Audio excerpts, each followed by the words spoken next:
জুমার রাত, বৃহস্পতিবার সন্ধ্যা থেকে নিয়ে শুক্রবার সন্ধ্যার আগ পর্যন্ত পরিমাণের সবচাইতে বেশি করতে হবে যে আমলটা, সেটা হলো দুরূদ শরীফের আমল। নবী করিম সাল্লাল্লাহু আলাইহি ওয়াসাল্লাম বলেছেন, আকসিরু আলাইয়া মিনাস সালাতি মিন ইয়াউমিল জুমআতি ওয়া লাইলাতিল জুমআহ, তোমরা জুমার দিন এবং জুমার রাতে আমার প্রতি বেশি বেশি দুরূদ পাঠ করবে, দুরূদ প্রেরণ করবে।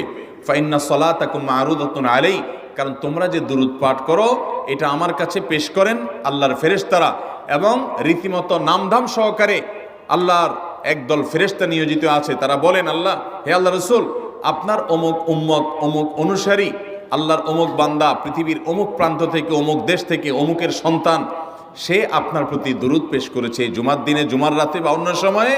এটা নবী করিম সাল্লাল্লাহু আলাইহি ওয়াসাল্লামের কাছে রিপোর্ট দেওয়া হয় আল্লাহর নিযুক্ত ফেরেশতাদের মাধ্যমে। এই জন্য শুক্রবার দিন এবং রাত, অর্থাৎ বৃহস্পতিবার সন্ধ্যা থেকে নিয়ে শুক্রবার সন্ধ্যা পর্যন্ত